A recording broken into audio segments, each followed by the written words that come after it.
If you have company stock in a 401k or an ESOP plan or some other sort of pre-tax retirement account, you may want to consider this strategy. Hey, it's Eric with Jazz Wealth Managers, where we don't just invest the dough, we like to educate you on your dough. So if you haven't heard about this type of strategy, it's called the NUA, or Net Unrealized Appreciation. Now, it's a bit confusing. A lot of people have heard of it, but they don't actually understand how it works. So that's what this video is for. So let's go ahead and go over to the handy dandy board, and let me show you exactly how this works. So if you have a pre-tax account, let's just say that you have a 401k, and you've got $1 million in this account. Well, in general, if you retire and you're retired, then you're going to have to pull the $1 million out, and it's all taxed at regular income, as regular income. But if you do the NUA strategy, the way this is going to work, now remember, this is only for the company stock that you have in that plan. So let's just say your cost basis is $100,000. Now, if you don't know what your cost basis is, you're going to have to reach out to the 401k company, because they don't generally show your cost basis in the 401k itself. You're going to have to find out from them what that cost basis is on the stock. But if your cost basis is $100,000, what's going to happen is you're going to take that $100,000 and show that as income for the year, and you're going to pay tax on the $100,000 solely. Now, once that happens, then the $1 million comes over, and now remember, your cost basis was $100,000, so you have that still here, and then you have $900,000, and this is all going to be taxed now as long-term capital gains. So during the retirement years, you're going to only have roughly a 15% tax, depending on where your income falls, for this money that is getting pulled out. It's a great strategy, especially for those that maybe going into the retirement years and have a higher income in retirement, because if you're going to be over the 15% tax bracket, that's one thing. But also, if you're under the 15% tax bracket, it could make sense for you as long as your income stays in a certain area. And I'll show you that in just a minute.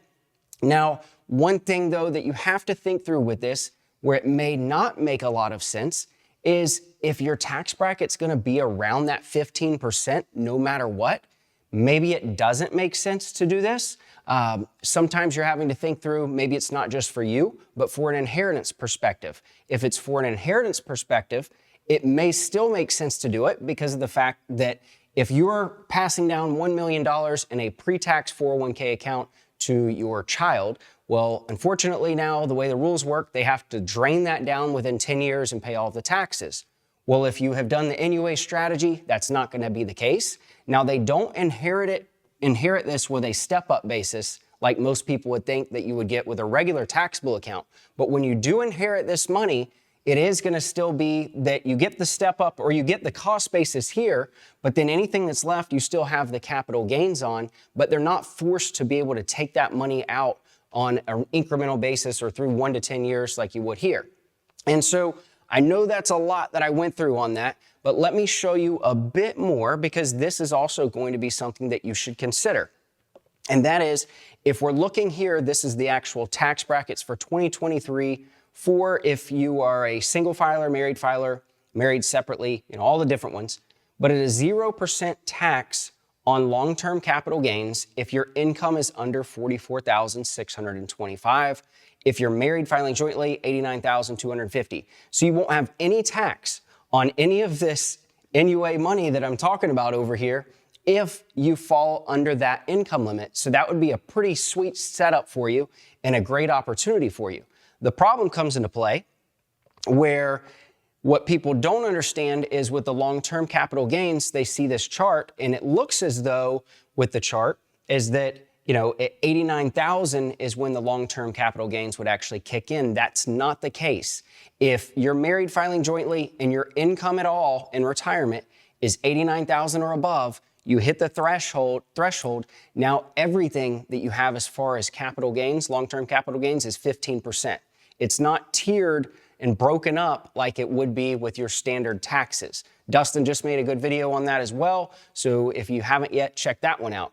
But That's just to kind of give you a good baseline here. So it's something to think about. It's an awesome strategy. There's a lot of opportunity to save money, but it's one that really needs some more planning before you can actually make the decision if it's best for you.